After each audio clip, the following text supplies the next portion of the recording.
Good morning and welcome to College Basketball Heat Check with my man Eli. We're going to get straight to it this morning. Hope everyone's well. Glad to be back. What up, Eli? What's up? How's it going?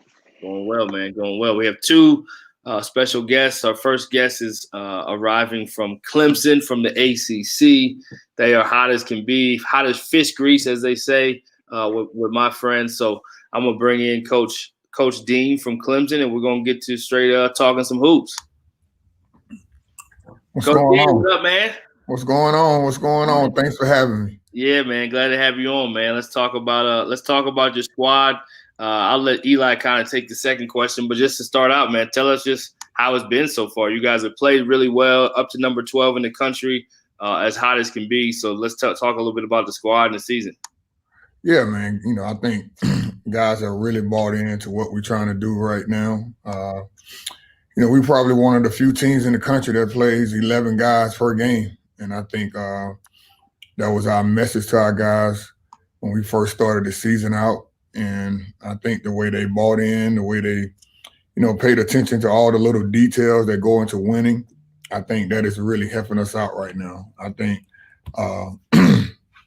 us being able to have a summer together, it was kind of cut short by the quarantine, but not to have any, dealings with COVID early on, it kind of got us into the rhythm. And then once the season started, we was able to, to use all that camaraderie and all that team building and team bonding, and we was able to get off to a good start. We're up to number 12 in the country right now. And, right now we're on a pause right now, but we'll be back in action this Saturday against Virginia. It's going to be a tough game. Yeah, so I guess just starting off with it, you mentioned kind of the team bonding and the chemistry there. What's it been like for this team, obviously dealing with this current pause, but just playing in this unusual season? How has everyone adjusted to just playing in a season with COVID going on? Well, I think we started out the season saying, no excuses. There could be a time where we get shut down. There could be a time where we practice and then we show up to a game and the game may get canceled. But we came in with the mindset of no excuses, and we came in with, as a coaching staff saying we're going to play 11 guys. And one of the reasons were, you may get to a game and 2 guys can't play because of contact tracing. So we just wanted all 11 guys to be ready. And then we kind of took on that mantra, and then one week led to another. And next thing you know, we got 11 guys pulling on the same rope, and that just bodes well for our team. Yeah, absolutely. I think what stands out for most people about this team is what you guys do on the defensive side, currently leading the nation in adjusted defensive efficiency and just really getting after it in a variety of ways. I guess a multi-part question here. What is maybe different about this year's team compared to last year's team, and just overall what makes this team's defense so special? Well, I think the biggest difference this year is just everyone that gets into the game, just, it's personal. And I think we all pulling on the same rope. And it's the details. Like, there's one thing I learned this year, that details matter. And I just think that our depth at times kind of wears guys down. And we just keep coming at you with, different bodies, different lineups, different ball screen coverages. We use a little pressure. And we're a pretty good rebounding team as well, to be small. Not often around the country do you see a really small team be effective in the paint. And I think once we clean up some other areas, our goal is to be the number 1 defensive team in the country. And if we can do that, the stats show that if you're a top 5 defensive team in the country, you're going to win a lot of games. And what does that look like, particularly in the ACC? It's a league that's always had, traditionally really good offenses, but to be strong in the defensive side, I think kind of gives you the extra advantage. So when you look at the league at large, the ACC this year, obviously a lot of storylines about maybe Duke and UNC not being what they usually are, but I think at the same time, it kind of paves the way for a team like Clemson to step into that role and really guide the conference. So just, I guess, what are your thoughts of the conference as a whole this season? Well, I mean, the ACC year in and year out, top to bottom, is going to be one of the best conferences in the country. I think it's time to start giving some other universities and some other head coaches and some other teams a little bit, a little bit more credit. It's the same narrative of teams are up. Only reason why they're up because Duke and Carolina are down. I think if you go into it with that mindset, you're going to always be playing catch up to those schools. And I think Virginia with their model, I think it's something that we looked at as a staff and we looked at it as a staff from afar and kind of admired it. They chose to be really good defensively, and defensively, if you can be that good against those top teams, you can compete with them anytime, any place. So, for us with Clemson, we're still trying to get into that upper echelon of the league. I think this year, if we can finish it the right way, I would love to stay in that upper echelon. I think the way we can do it is defensively and mindset. So I don't want to, so that's the whole narrative around the country. Hey, Clemson is only winning because Duke and Carolina are down. No, how about Clemson is pretty good, and I think Virginia proved that, even when Duke and those guys had Zion and Cam Reddish and R.J. Barrett, Duke was still winning. I mean, Virginia was still winning the league. So it's not, there's some, Florida State is really good.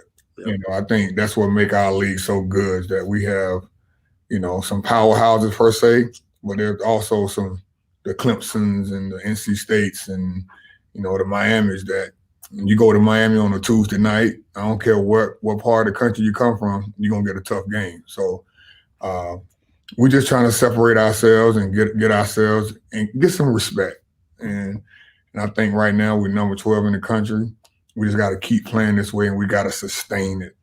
And that way people around the country give you respect because you can do it one year and then go back down to 10th and 11th.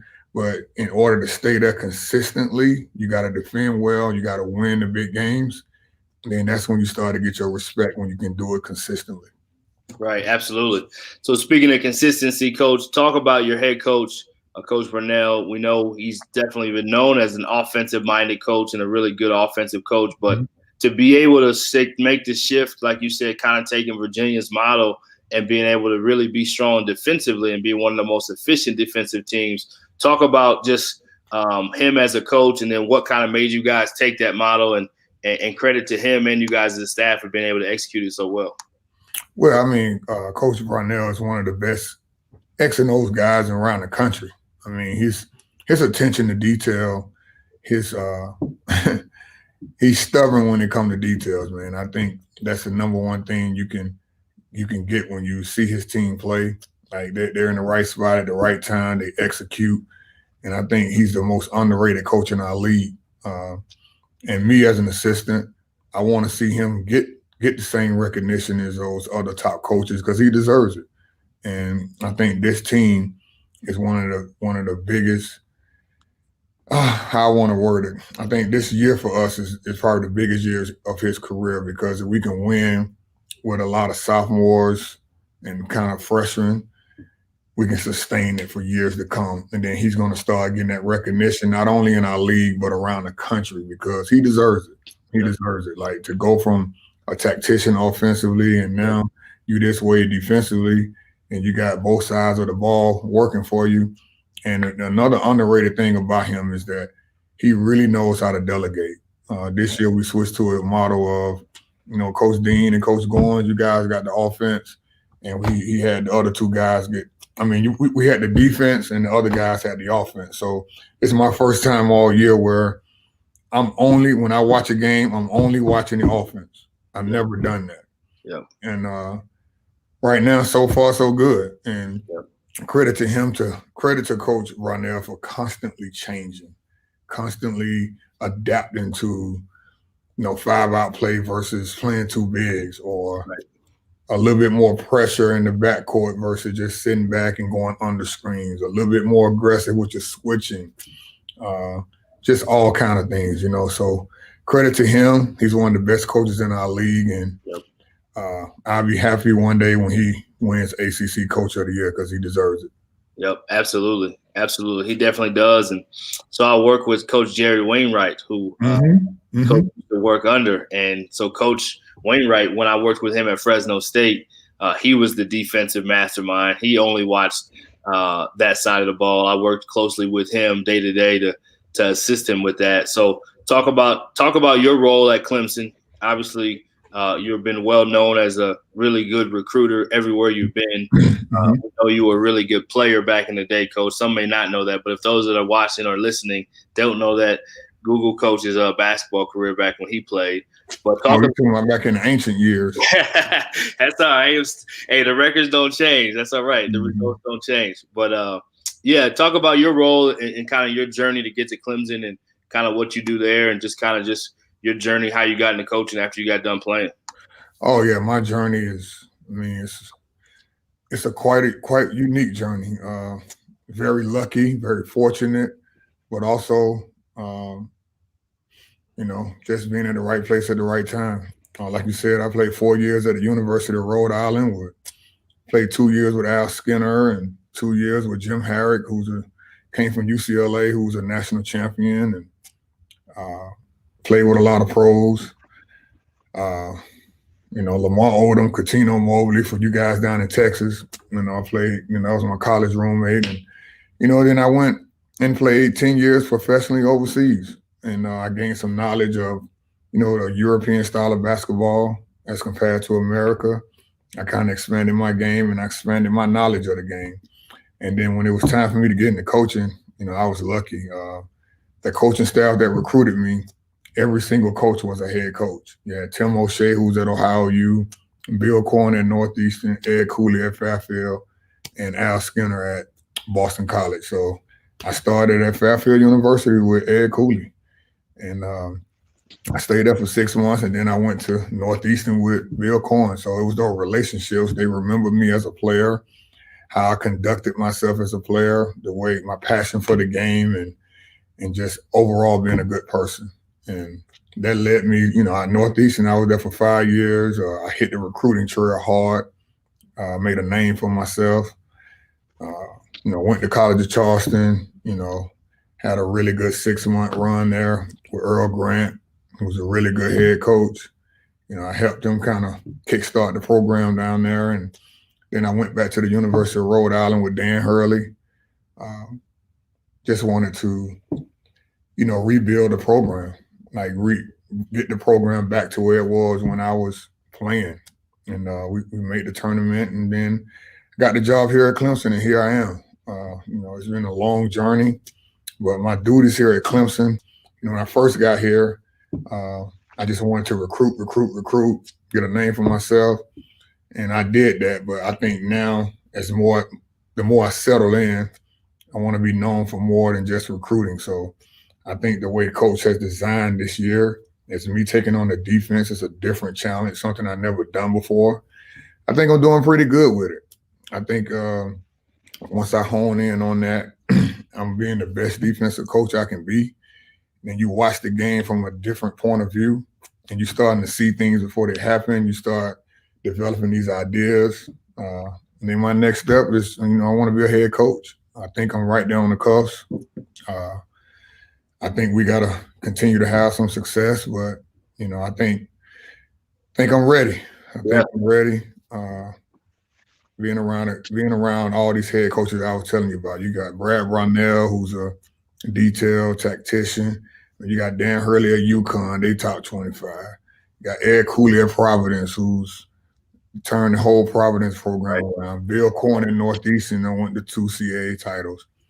I was with Earl Grant. I recruited Grant Riller and Jarrell Brantley. Both of those guys got drafted from the College of Charleston. So I think that and they won a conference championship, if I'm not mistaken. Yeah, they won a conference. So it's just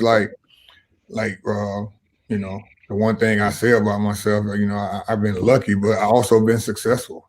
Every stop I've been successful. And I think that, some of it is the grind, some of it is being fortunate, and some of it is just, hey, man, rolling up your sleeves, coming to work every day, being a everyday guy. Yeah, all I want to be is an everyday guy. everyday guy and a winner as well. When you played, a competitor, a guy who, like you said, was passionate about it, still passionate about it as an assistant. Oh yeah. We were on the recruiting trails together. You dipped down to Texas a few times when you were at Northeastern, so got to know you well and doing a tremendous job, Coach. Excited for you. And the defensive part of it, credit to yourself and Coach, because based on the numbers Eli talked about earlier on the show, I think the defensive prep work and stuff you're doing in practice is working. So keep up the good work. I'm going to let Eli take the next one, and then we'll end you with a funny story question, but we'll save that for after Eli's next question. Okay. Yeah, I think just kind of the theme the last few questions have just been kind of the evolving nature both of your career and also at Clemson. And so I'm just kind of curious within the program, from your perspective, do you think that the evolving nature of what you guys are doing, you mentioned, Brad Brownell being known for his offense, but now switching to defense and kind of your more focused now on the defensive side, primarily just defense. Do you think that this is more based on what you guys have on your roster, or do you think it's more based on the opponents you've played? I'm just kind of curious where this team evolves and why your role has kind of shifted as well. Well, I think it's definitely based on our roster. We have two small guards that like to pick up the ball 94 feet, and we have a high IQ five-man that a lot of teams just don't have. When you got a high IQ five-man that knows when to hedge a ball screen, knows when it's flat, can see things developing, I mean, that just helps our defense out more. We got, like I said, we play a ton of guys, so we always have some fresh guys in. And I think it's more than just who you're playing. I think we like to take our style and dictate the game to make it where you are forced to play our style. And my whole thing is, who do you want to beat you? What are we taking away? And what are we living with? The core principle of our defense is going to stay the same. We're going to pick up. We're going to pressure.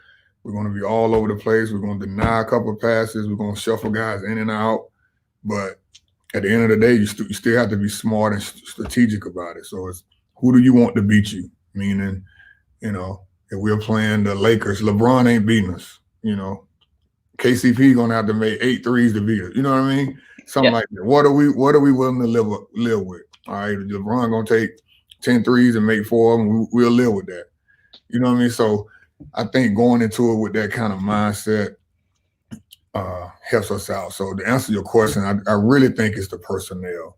And I think we have some defensive-minded guys, and the guys who aren't, they stick out. So from the jump, hey, if you're not going to deny these catches, if you're not going to guard the ball this hard, you're not playing. And trust me, kids that are 18 to 22-year-olds, when it's on ESPN, it's on TV, they want to play. So if you don't do this, you're not playing. So before we start practicing, if you don't guard the ball hard, box out and rebound, rotate, deny some passes, fight over screens, understand scouting report. If you don't do these things, you're not playing. And I think the guys that don't play hard and there's a loose ball and they don't dive on the floor, it sticks out. So when you watch our team on TV, we want you to go away saying, like, man, they scrappy, they play hard, they're going to guard you. So I think that's kind of our defensive mindset and mantra.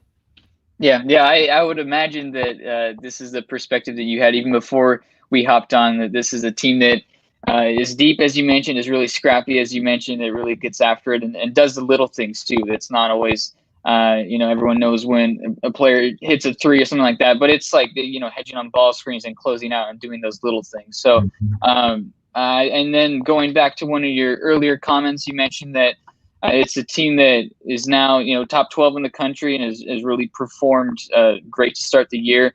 But it's still kind of a younger team. So what do you see maybe out of the young guys and maybe just kind of the future of the program? I think the future of the program is bright. I think we've recruited well. I think we made some really good decisions. Obviously the rules are constantly evolving and constantly changing. You're either going to be the program that take all transfers and have a new team every year, or you're going to take some high school guys and take a chance on them and let them build in the program. I've been recruiting for a long time, and I think one of the best things I heard in recruiting is, get old and stay old. It's a couple of ways you get old and stay old. You either can always have transfers and guys sitting out, or you can have young guys and let them grow and then bring some young guys in behind them. So when that senior leaves, there's a guy that's heading into his junior year that's been in your program for 2 years that understand what you're about, that knows all the intricacies of your program and around it and what's expected of him. And I think we got a great culture. So our young guys, they are really bought in. Now you're going to have some young guys that are used to winning. And when you're used to winning, it changes everything about you as a player. So, and that's why this year is so important. If these young guys can win now, when they're juniors and seniors, they're going to be so used to winning. If they get down in the ball game, they're going to understand how to come back. Whatever coach draws up, he's going to know who he can go to at a certain time. Right. Those guys are going to be so used to playing with each other. And I just think that the program is in a really good spot. But if we want to take it to the next level, ending this year out the right way, continue to build the young guys in the program. And so when they come in, there's an expectation from the younger guys. And then when they get used to winning, then you just keep passing the baton on and on. So I think that's where we are as a program. Yeah, great place to be. We're going to jump into a funny question at the end, but I wanted to ask one quick one. You don't have to spend long on this one, but just like 30 seconds to a minute. How much has the football team down the hallway and what they've done and the energy they brought from a winning standpoint, is there anything that maybe you've taken from them? I know you talked about Virginia and kind of stealing some things from them, but right there on campus, Clemson wasn't a big deal necessarily in football, and then they now have become one. You guys are now on a national, right at the top, the brink of top 10, have a chance to make a deep NCAA tournament run with this team. And then you have guys back, like you said, that have experienced it, that know how to hold the standard, that have felt it, have been a part of it, and can carry that on. If you can just touch on that real quick before we get to a funny story. Yeah, I just think, like football, they had this kind of year that we're having, but they didn't rest on their own. They went and got the next guy and the next guy and the next guy, and it just snowballed after that. So I think once recruits look on TV and see that we're doing well and we've kind of, changed the model of, hey, Clemson is just another program in the ACC to one of the, not a premier program yet, but just a good program. I think that changes your recruiting. And I think it's the one thing that helped football. They won 1 year, then guys came in after that, then they went from the 4-star to the 5-star. Right. So we got to go from the top 100 to the top 75. Then you start getting top 50 players, and then now you neck and neck with some of the elite programs in the country. Right. We got a comment. I know you'll remember this face when you see it. Yeah, I know Eugene Spacey down there. So speaking of former player or funny story, we got a former player of mine in junior college, and when I first met Coach back in the day, or actually, when I first got to know Coach Dean, Eugene Spacey from Dallas Hillcrest High School, was a 1-year player for us in junior college at Collin County with Jim Sagona. Then moved on to Northeastern, had a great career, and then played professionally. So you could probably tell a funny story about him if you wanted to.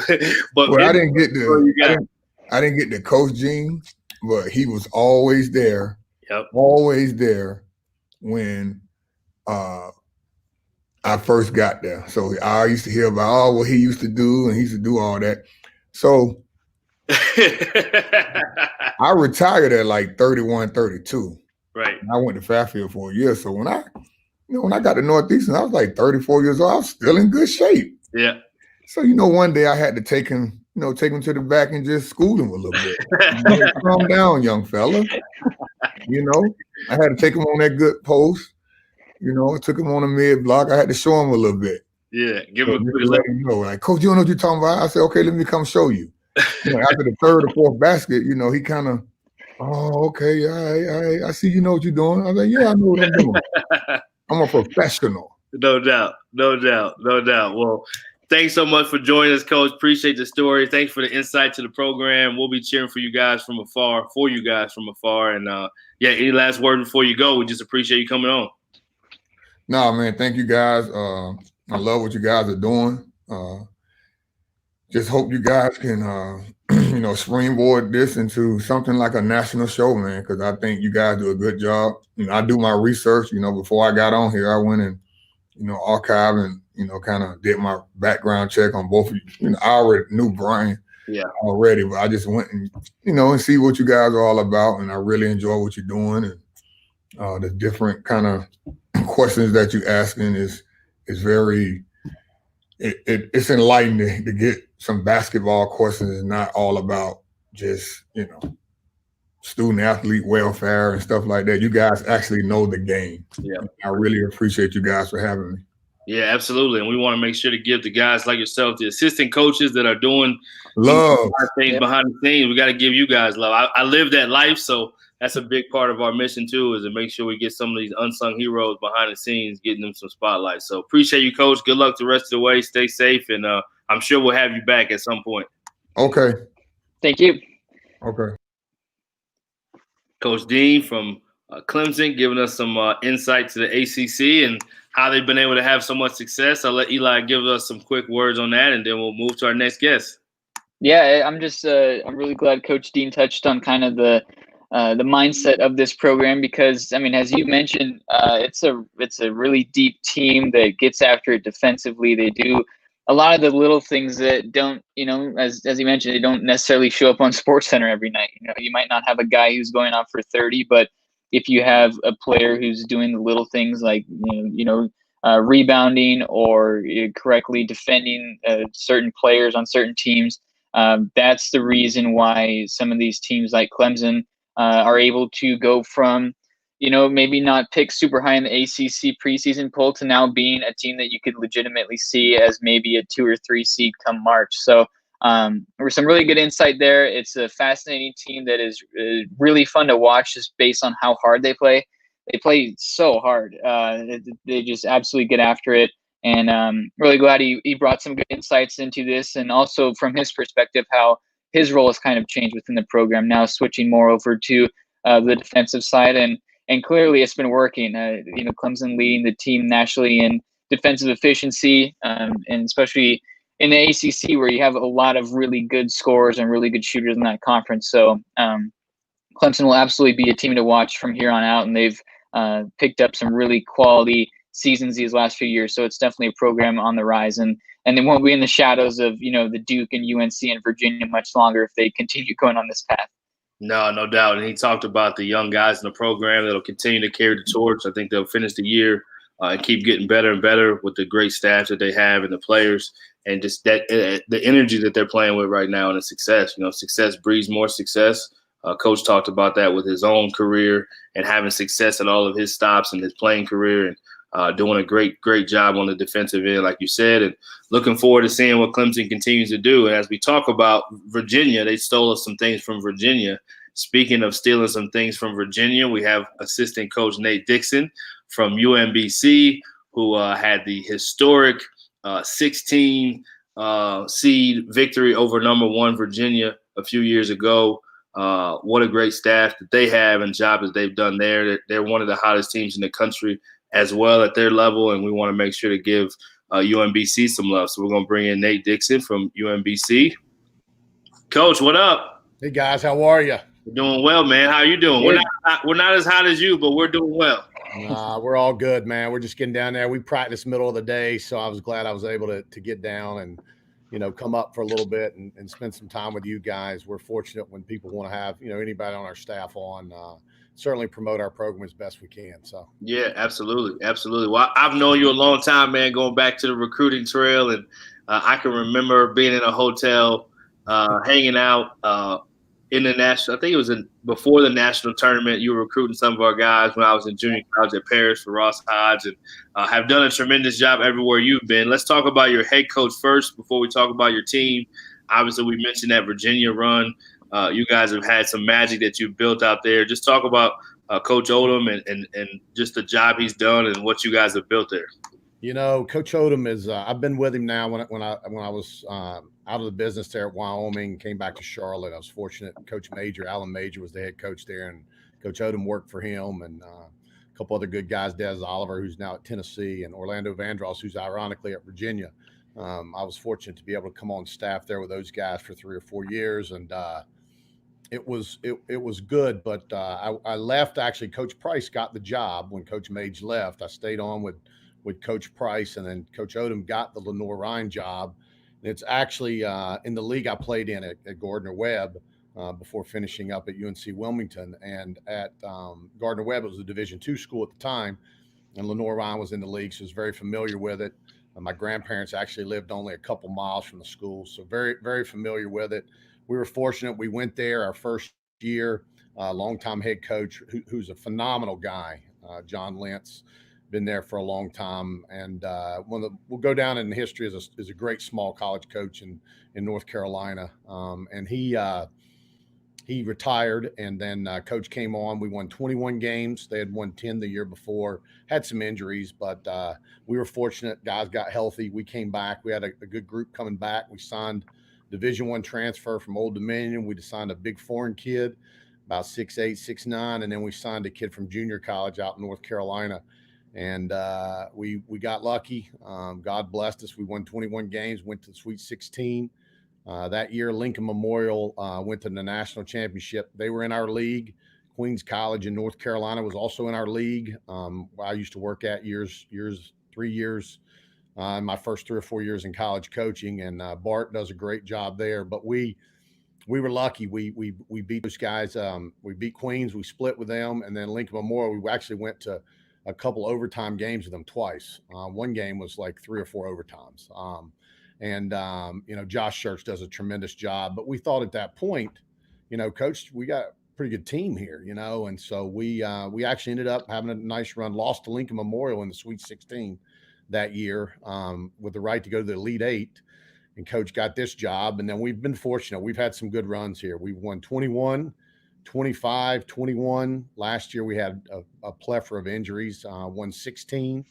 And then we had our first 4 or 5 starters miss, like 4 starters missed the first 5 games last year. So it took us a little while to get going. We started off the league pretty rough. I think we were 0-4 to start, made a nice run. And, you know, we lost in the semifinals at Vermont last year of the conference tournament. If we'd have won the game previous or the last game of the regular season, we would have been the 2nd seed. And we would have, you know, it'd been a little different, but that's okay. It's how it falls. And, you know, we're happy with it. This year, we're off to a pretty good start. We're 9-2. We've lost at Georgetown the first game of the year. And then we've lost 1 league game when they bombed 12 threes on us. So needless to say, if they hit 12 threes on you, it's hard to beat anybody. So. Yeah, absolutely. I mean, you touched on a lot of good things here. I think the first one that really stands out to me, your stops with some of these, whether non-D1 teams or mid-major teams. I always like to ask coaches at this level, because I think that the mid-major level never gets the respect it deserves. Just what is it like coaching at that level of basketball? We just had a coach on from Clemson. What is it like coaching the mid-major level? You mentioned touching on getting players from the JUCO level, international transfers, all this types of stuff. Just what is it like coaching the mid-major level, and maybe what are some of the struggles that you have there that, you know, maybe a team like in the ACC or Big Ten might not have? Well, I tell you what, wherever we've been, I've been fortunate. This is going on year 23, and I've been lucky. I've actually worked for some really phenomenal people, and a lot of times it depends on who you work for. You know, you just go work. You don't care if your budget's $1 or your budget's, you know, $100,000. You just go get it done. And I think that's really the unique part about non-Division I. You know, Brian's come through there through JUCO ranks too. You know, to me, it's all the same. Anything that's non-Division I, you know, you really a lot of times are eating peanut butter and jelly, or, you know, sleeping in your car or sleeping on a buddy's bed. And, you know, I think that kind of, it shows a lot of adversity. You know, I think it's just the will to fight, you know, whatever you've got to do to win. What I mean by that is if you got to drive all night, you know, to go. I know at Queens one time I actually drove down. We were playing Florida Southern. They were number 1 in the country. And this was my third year in college, second year there. And I drove down to scout them because you can live scout. I drove from Charlotte, North Carolina to Lakeland, Florida. Actually, on the way, stopped in Florida because we recruited Florida pretty heavily, watched the kid play, and then went and watched the game that night. Drove all the way back through the night. We had practice on Thanksgiving Day, and actually something got messed up with our meals. So the cafeteria lady let us in, and Bart and I literally, as practice was going on, we're going back and forth to check on Thanksgiving meal. We practice, we eat with the team, we get on the bus and go back to Lakeland on the team bus. Now, we drove the bus. Bart Lundy and myself, he's the head coach, and myself, we drove the buses. It was those little short buses. And B knows what I'm talking about, too. Those little short buses. And we literally drove back down, and we beat them when Gordon Gibbons was the head coach, or number one in the country. And I tell you what, those were the best times, honestly. Like, and you know, here it's nice because – hey, you get to stay in a Marriott or a nice Hilton once in a while, you know. And right. But I tell you what, when you beat Virginia, I told my wife on the way home, it was unique. Like, it's kind of like you can decompress because, you know, I was at Florida. I was blessed to be at Florida with Coach Donovan and those guys, Anthony, Donnie, Coach Chiat, Tommy Ostrom, who's at Indiana. And I left the year that Joe Kim, Torian, Al, Corey Brewer were all freshmen. Yep. Well, we had David Lee and those guys too, but you know, if anybody knows, year 2 they won it, year 3 they won it. They won it. Yep. So you know what? Maybe you know, God blessed me a little bit. You know, I've had some runs in the Elite 8 and Division 2. You know, I've been blessed. I've been in 2 Sweet 16s and an Elite 8 in 5 years in Division 2. So that was nice. And then, you know, obviously at Florida, winning the first SEC tournament in school history.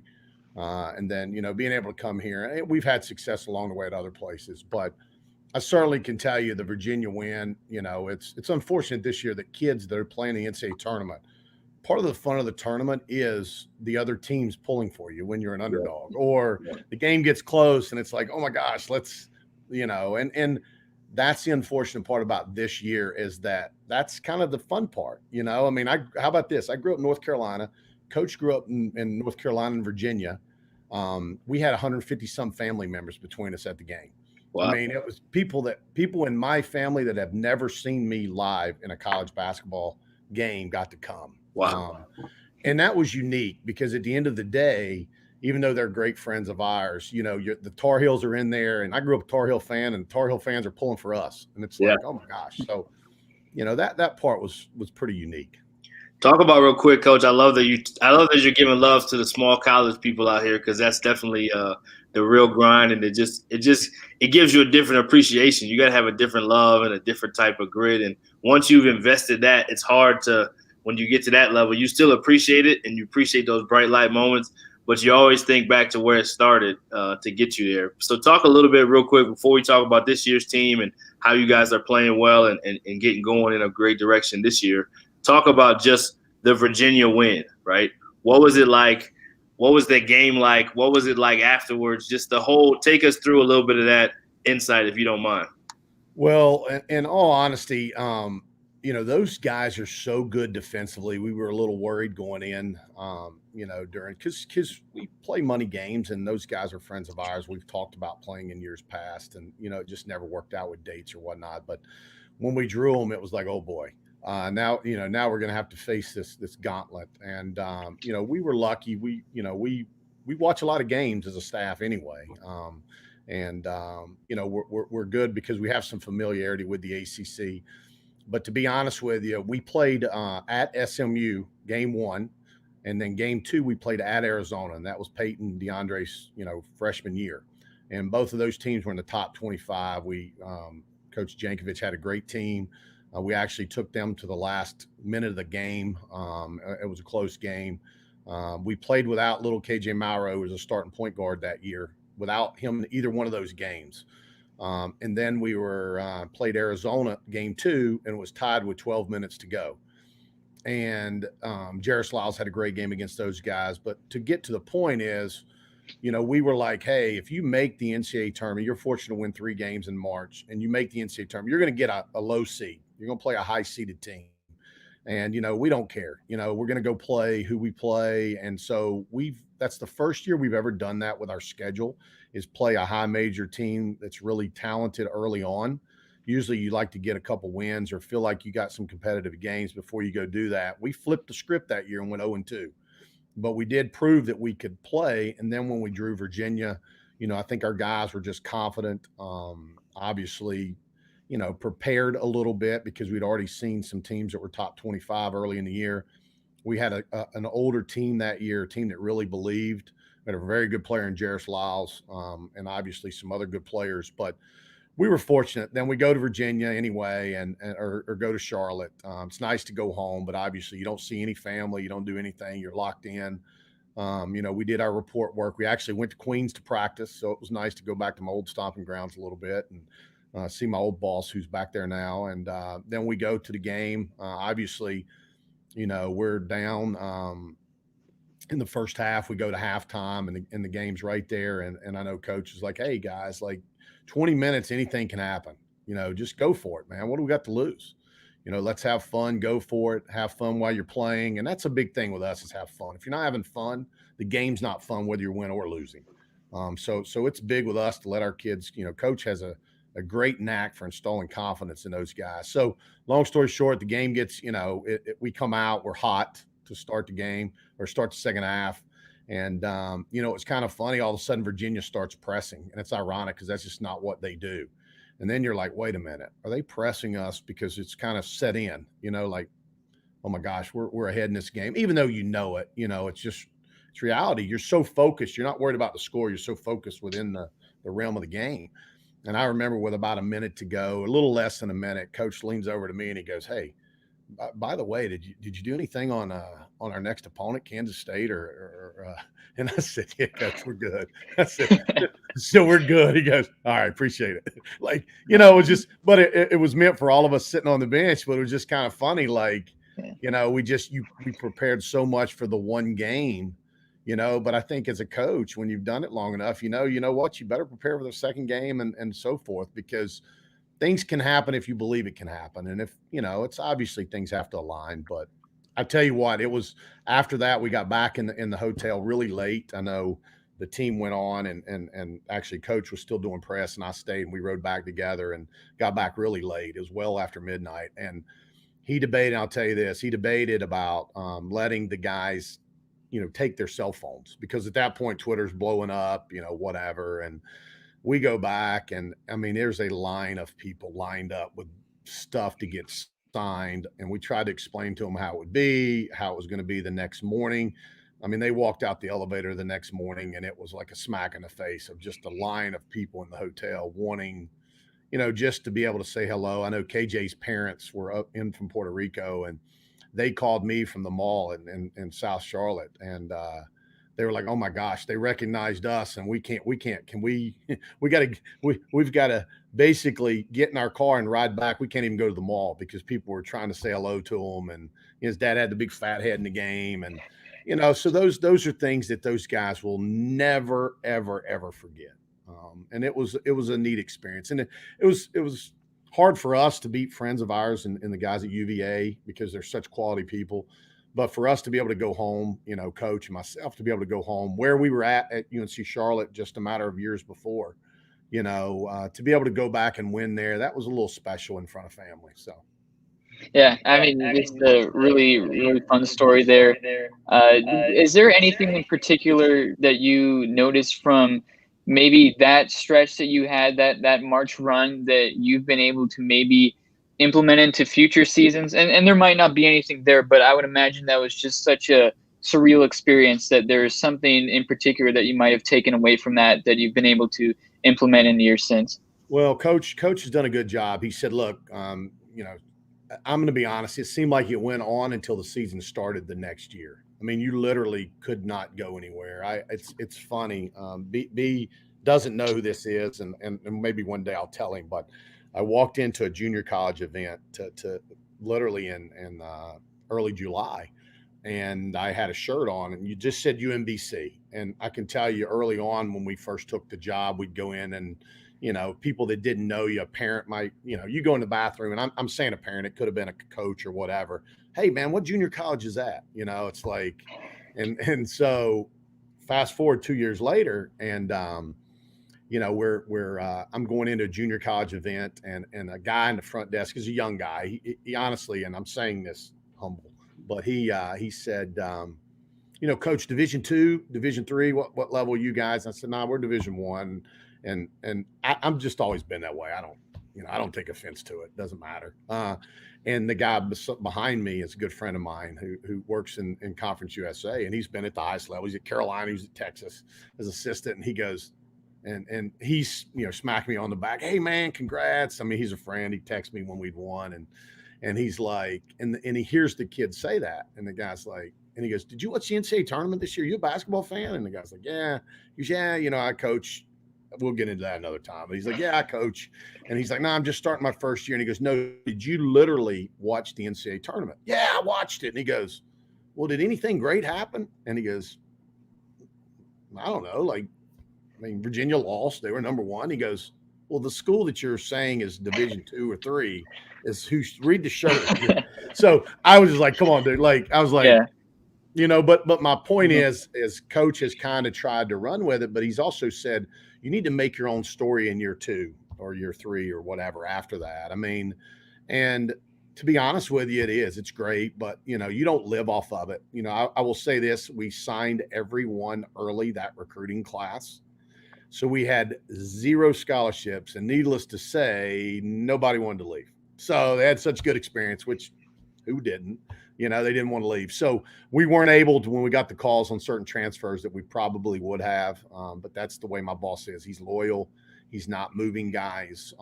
We loaded up, and, you know, we went on with the 4 new guys we had, and we had a good run that year. So, and you know, that was a lot of fun. So. Yeah, and one of those guys, if I'm not mistaken, that was on that team that is still on your roster, Brandon Horvath, now one of your best players, if not your best player on this team. What have you seen out of him, and just kind of what are your takeaways from the team as a whole that you've seen so far this season? Well, do you know how much Brandon played in a Virginia game? Either one of you? Yeah, 0. 0, right? Yeah. So it's you know, Brandon is a unique story, and there's been a few articles in the last week or so about him in some publications or papers. Brandon was such a low. Brandon was a guard, believe it or not, just grew late. He was like, you know, he was 5'8", 5'10", as a sophomore in high school, and just grew. And he was only about 6'7" or 6'8" when we went up to see him in prep school. We'd seen him play in AAU and liked him, really thought he was good, but he's just so skinny and so thin. Long story short, he works really hard. He's a forward that can play in the post, but he has guard skills in short term, and that's really benefited him. I think at our level, a lot of times you don't get to have those kind of guys, you know, and he's patient. He's a great kid from a great family, dad and mom. I mean, they're not tall people. His brother played Division III last year. He's now just going to school, but he was like 6'4". And, you know, so he's not from a tall family, just good people, worked hard. I mean, Brandon's top 2 or 3 in the league in scoring and rebounding. I mean, the dude weighed about 168 pounds when he got here. And people probably watching now and saying, oh my gosh, how skinny is he? But he's put a lot of weight on. He's done a lot of work. He loves the game. It's been good to see guys who don't play early in their career have great success as they stick out a 4-year period at a school. And that's been really, to be honest with you, the best part about his growth is because when you're recruiting kids and then they come in and they expect to play, everybody doesn't realize, you know, you get to college, you were the number 1 guy in high school or junior college. You're not that when you get to college usually. And it's been nice to see his growth, maturity, and obviously success as well. So. Yeah, and then with this team, you mentioned earlier in the show about health being a big issue last year. A really banged up team. Rodgers was out for quite a bit. With that in mind, what do you see in this year's team that is different or maybe improved that's better than last year? I tell you what, this team just the COVID really, you know, has thrown everybody out of whack a little bit, but I think that just getting a chance to play, you know, we went up to Vermont, lost in the semis, close game last year. We had beat them, split with them last year anyway. And, we felt like we could go up there and win. We've had some pretty good success against, to be honest with you, the team that's the gauntlet in our league. Didn't even realize it until I don't even like saying this, but didn't realize it until somebody in our party saw it in the newspaper up there. We'd beat them 4 of the last 6 times before we lost to them last year. And people think they've run the league. Yeah, they have run the league. Hartford beat them once. Stony Brook beat them once. And then we've beat them they lost 6 games, 4 of them were to us. So how about that? They lost 6 games in our league while we've been in the league, and 4 of them were to us. And the other one was Stony Brook, and the other one was Hartford. And that's before this season started. But like most places, health has a lot to do with it. Our guys have been healthy. We do have Dan Ocken, who broke his nose a couple weeks ago. He's out with surgery. He's missed the last several games. He'll be back here soon. Brandon Horvath actually got a separated shoulder, or aggravated his shoulder. In the game we lost, he didn't play in league here last week. And then and Dan was out. He played, but he had a mask on. He broke his nose the day before, tried to play. He's our starting 5 man. So, you will have adversity. I know a lot of guys I've worked for, and I've really tried to take this, is that, you're going to have adversity during the year, whether it's with injuries, somebody's sick, somebody's feelings gets hurt because they're not playing. How do we all react? Something bad happens on a road trip where a flight gets canceled and now you got to bus up and you don't, something's going to happen. And it's really how well do you handle it? And I think our guys last year, they went through so much adversity. This year, it's like, hey, we're good. We got hurt. Everybody was down. We had a different lineup. So many games last year. It was unbelievable. I mean, we literally had 4 starters miss the first 5 games from the year before last year. But you know what? To our credit, our guys just rolled it up. We had some new guys come in, and I think that's helped our guys. I mean, we really got good depth right now. Now if we can stay healthy, knock on wood, and avoid COVID along with the injuries, we feel like we've got a chance to have a good year this year. So, and speaking of that adjustments that you mentioned, obviously the league now going to this 2-game series schedule and also dealing with COVID. How has that kind of treated you guys? Do you enjoy playing this 2-game series? I imagine, it's very different than what you're used to doing. It's different. I didn't think I would like it personally. I know our staff, we all had different opinions on it, but to be honest with you, it's been kind of nice because you have 3 or 4 or 5 days to prepare before you go to the next opponent. And a lot of times you don't get that. We do scouting different. We break it down where all 3 guys help. One guy does personnel, one guy does all their sets and actions, and another guy helps with the offensive or their defensive schemes. And so it's nice because you really get time to dive in more than you do, normally. I can only imagine, if people in our league and they've got 1 of every 3 scouts, you're not doing 1 scout a month. Right. So it's kind of, we've always done it that way. So it's been kind of nice, but I actually enjoy it. Didn't think I would, but I kind of like it. I mean, obviously we've won some, so it's nice to say, but I guess if we've lost, I probably would have a different opinion, but it's hard to go on the road and beat somebody twice now. Let me tell you what, and then you get that first loss and the pressure's on you because you're like, oh boy, what do we do? And I can tell you, New Hampshire, Guadarrama had, I swear, I think he had 0 points and he had 34-35 game 2. And it was like, hey guys, I mean, you think somebody's going to take a loss in game 1 and not come back and fight you in game 2? You're crazy. But it's interesting to hear other schools and how they handle it. But for the most part, it's actually been fun. I don't mind it. The bus trips instead of flights, which we usually fly. We're having a bus a little bit more because of COVID. And honestly, just the fact that we're staying safe right now, it's been okay with it. It's been fun. Well, we'll let you end, Coach, with any last words. Appreciate you coming on. You already covered the funny story with the airport and everything you were talking about with beating Virginia. So appreciate you coming on. You know me, I got a lot of stories. So I know. Hey, we'll have to have you come back and just have stories with Coach Dixon. But yeah, we got plenty of sleeping in those car stories and some recruit JUCO guys. And, my God, your old boss, Coach Hodge, got plenty of those too. No doubt. You know what, though? I'm blessed. It's good to see you guys smile, in all honesty, because we've all been through rough times, and I think that when you can get on and see friends and see colleagues and see people having a smile involved around certainly what we do with our life with basketball, right. I think it's nice. So I appreciate what you guys are doing. And I'm actually happy you got me out out of practice, getting ready to start, and I got out of a couple meetings to be able to come up and spend some time, and it was a lot of fun. So good, man, good. Glad. Always good when you can get a break from those meetings. We know they're not going anywhere. But no, that's like my wife says. She said, "Why don't you get a break from the meeting and shave that nasty beard?" But hey, the funny thing is, if you wear a mask, you can't see anything anyway. Right. That's true. That's true. Everybody tell her. Everybody got the new coat. Something like Shaka Smart's got his new COVID hair. That may be your good luck charm, man. Yeah, I'm trying to hide the bald head up here a little bit. Losing that. It's all good. I do appreciate you really having me on, and it was a lot of fun. Enjoyed it. Yeah, we'll have you back, Coach. Keep up the good work. Tell Coach we said hello, man, and be safe. All right. Thanks so much. Appreciate it, guys. Okay, well, Coach Dixon from UMBC had some great stuff. Always does. If you don't know much about UMBC, you're missing out. Definitely want to follow that program. I'll let Eli kind of break that down, and then we'll get into the rest of the topic for the show.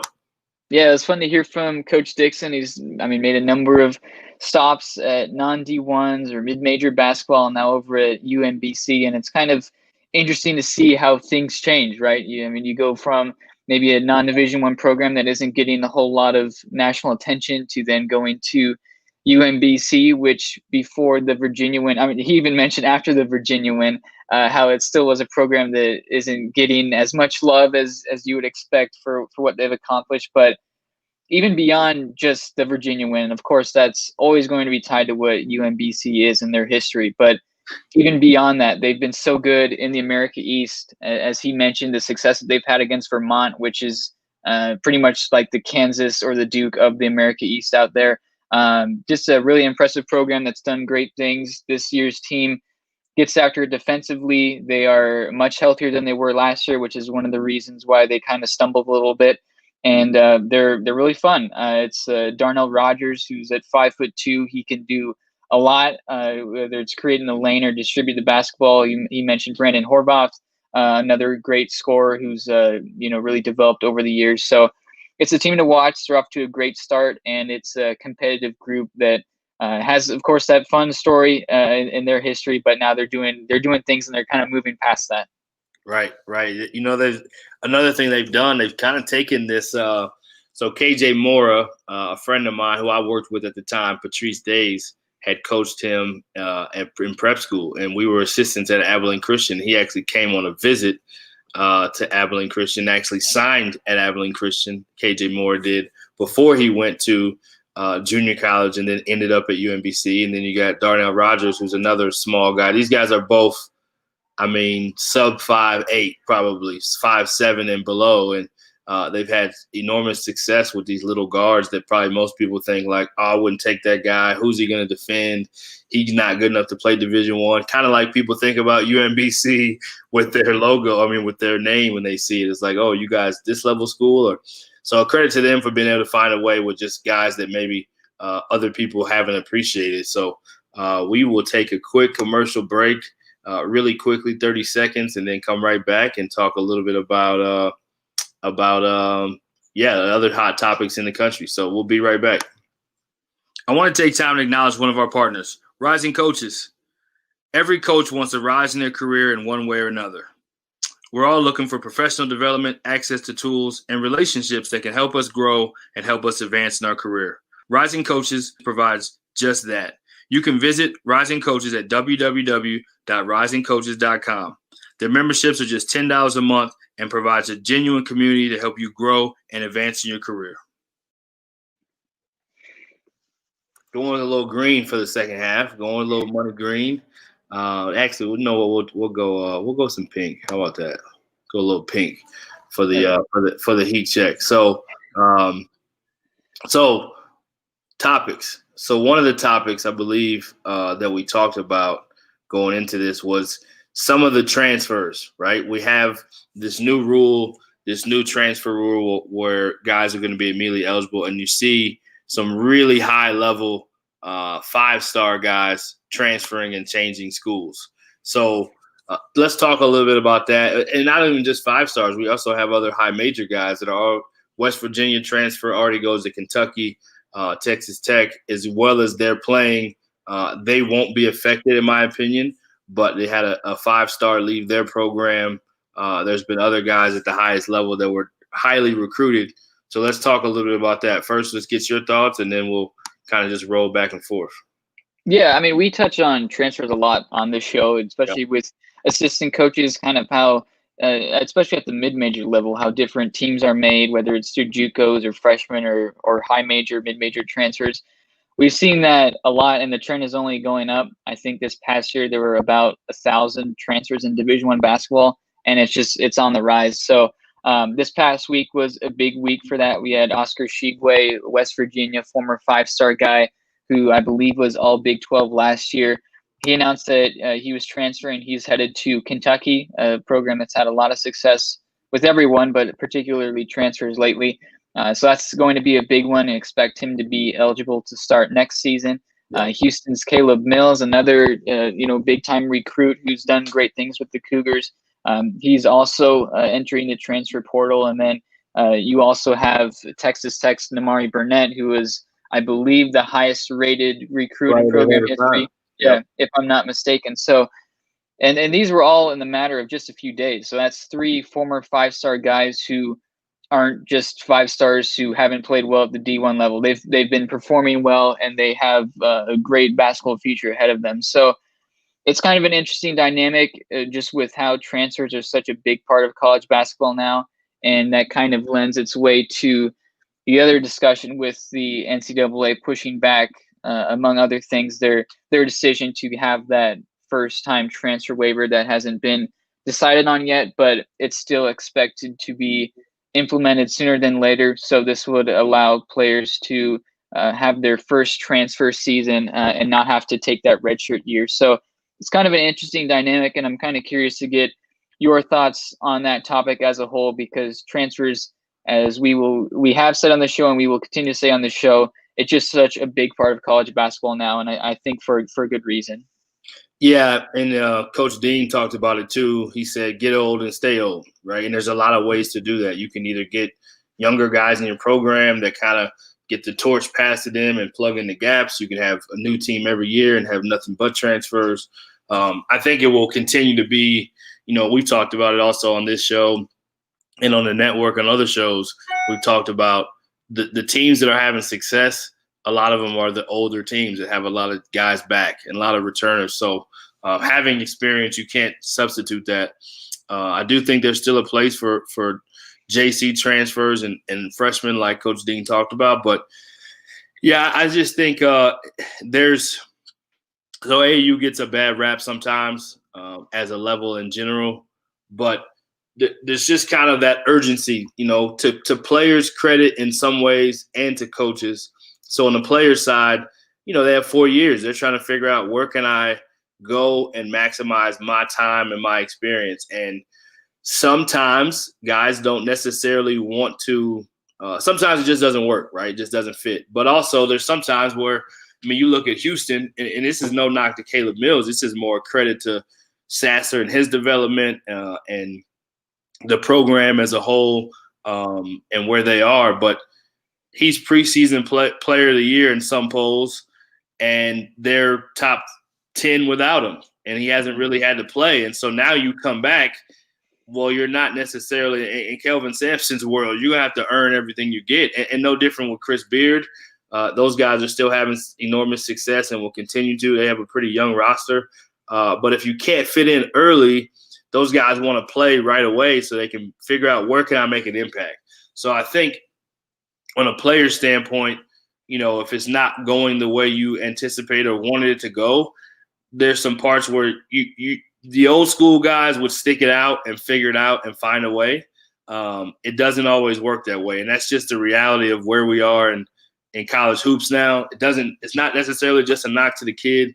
Sometimes it's just everybody's going to do what's best for them. I think when we look back and think about coaches, if they have a coaching opportunity to have a better situation for themselves, they're going to take it, So I don't necessarily fault the players in this case. I think most programs now, too, they'll be able to reload just the same. You lose a really good player, you'll be able to bring in a really good player, because most of these coaches are elite at their recruiting. They know exactly how to sell their school and their program, and ultimately you're going to be able to get the right fit. But you will see a lot more of guys that are high-level guys going to certain levels and maybe not playing right away and figuring out, again, at the semester, before the season even ends, just saying, you know what, this isn't going the way we wanted.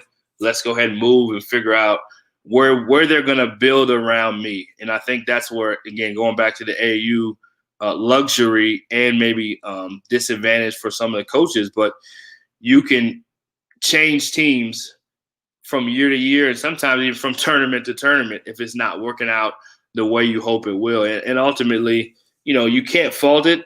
I look at the NBA free agency. There's sometimes a guy is able to get in a new home and get a new start, and that's the best thing that can happen for him. So it's just kind of more the norm, almost like social media is. We just have to accept that it's not going anywhere. It's here. So you either adapt to it and figure out how to be great within it, or you kind of use it as an excuse. Yeah, I think you touched on a lot of good things there. And I do think that there are two main misconceptions with transfers. And the first one is that I think we talk about the guys who transfer from mid or low major level and go to a program like Kentucky or an Arkansas or LSU or something like that. But mid-major programs can really benefit from this as well. And we have our Mountain West show, and half the time we're talking about guys on these teams. Most of them are transfers. So and a lot of these guys are coming from high major schools. Last year's Player of the Year, Malachi Flynn from Wazoo. Caleb Martin came over from NC State with his brother. So that's one of the things. Mid-major and low-major programs can have success with transfers as well. It isn't just the high major level. And then I think the other thing worth noting is they're still college students. So we don't know if playing time or, shooting 35% from the field is the reason a guy transfers. There might be the academic side. There might be a personal side. You might have a family member you need to live closer to. It's so much that can go into a college decision. And at the end of the day, you have 4 years to make it count and to maximize your potential, just like a non-athlete student, so to speak, would. So a lot of different dynamics going on there, but I do think when the NCAA, we assume, makes the decision to allow that first-time transfer waiver, I think that'll be good for basketball and good for both coaches to build their teams and also for players to get their opportunity to do what they think is best. Yeah, I think that's going to happen where guys are going to be able to transfer and play right away.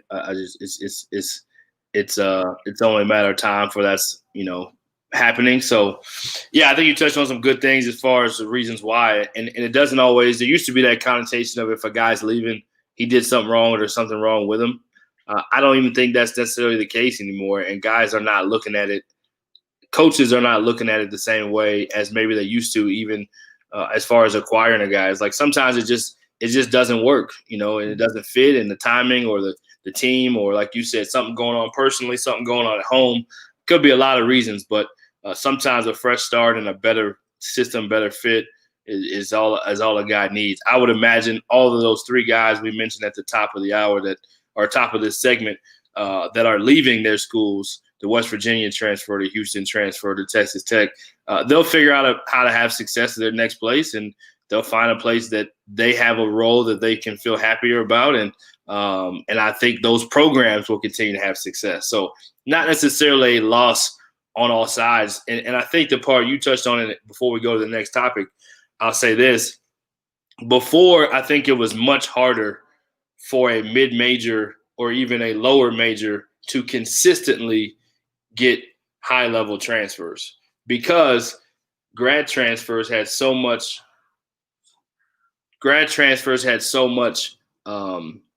what's the word I'm looking for?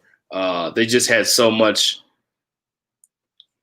no matter where you were coming from, there were so few of them, right? So now there'll be a lot more transfers. There'll be a lot more quantity where not everybody's trying to go to the highest level. Some guys are just trying to get to a level where they can play and have more success. So I think the transfer thing is always going to be something we talk about, but definitely with that happening all in 1 week, we definitely wanted to bring that up as a hot topic. Let's talk about the NCAA and the tournament. I know you wanted to touch a little bit on this and the protocol of kind of the waiting period for teams in between. So let's talk a little bit about NCAA tournament. I'll let you kind of lead the way on that. Yeah, it's going to be, it was always going to be an interesting March for us, but I think now that we're inching a little bit closer, we're getting a little bit better of an idea of what this will all look like. So the final 4 dates still seem to be in place. That's the first Saturday and Monday in April.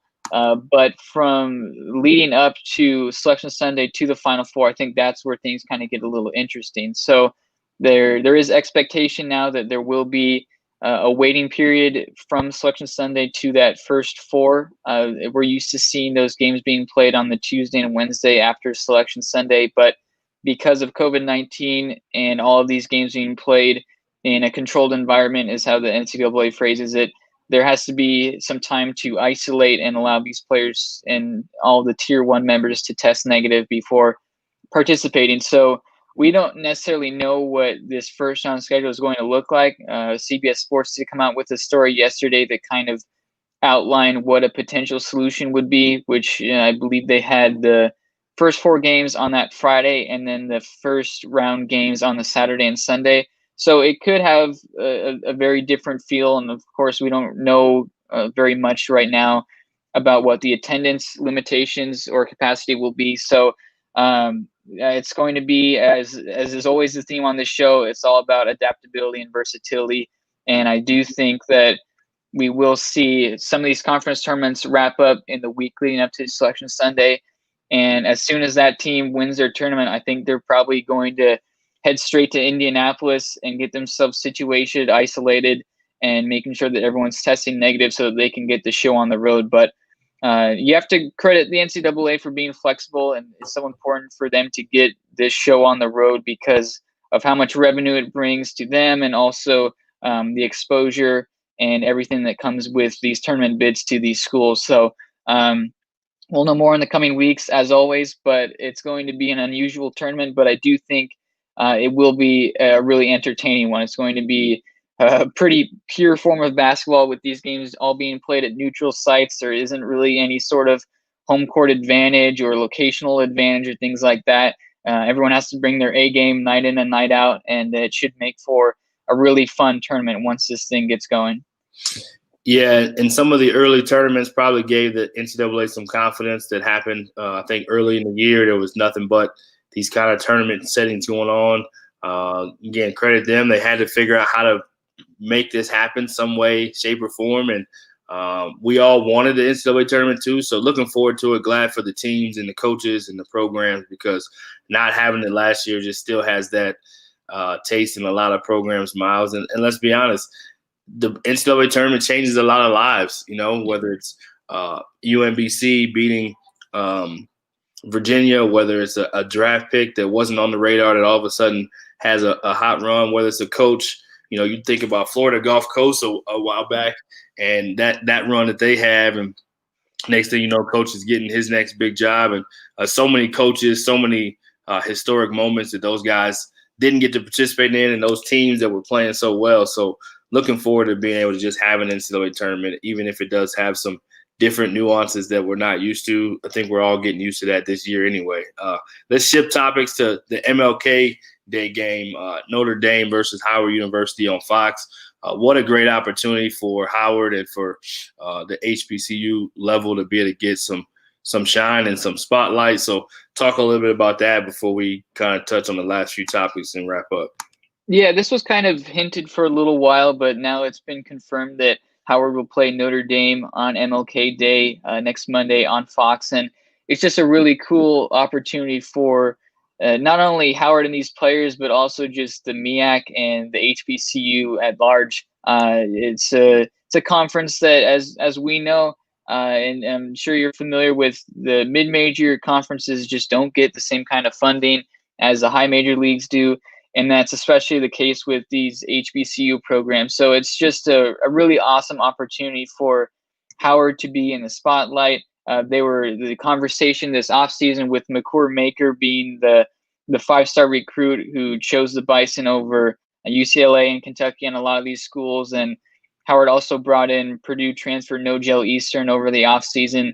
He's not playing this year, but again, to be able to pull this off, to get a 5-star and a Big Ten transfer in the same offseason, it's really just a neat opportunity for Howard to be in this game, and it's a rare opportunity. Of course, I can't tell you the last time that we've seen a MEAC team or a SWAC team on national television in this sense. They have the bye games and things like that, but to be showcased, to have Gus Johnson, the wonderful Fox announcer who's also a Howard alum, to be on the call, I think it's just it'll be fun to watch. I'm really looking forward to tuning into this one because it's just so great for these players and these coaches. They work as hard as anyone else, but they don't get the same type of exposure as everyone else does. So a nice little change up here to have this team featured on the MLK Day game.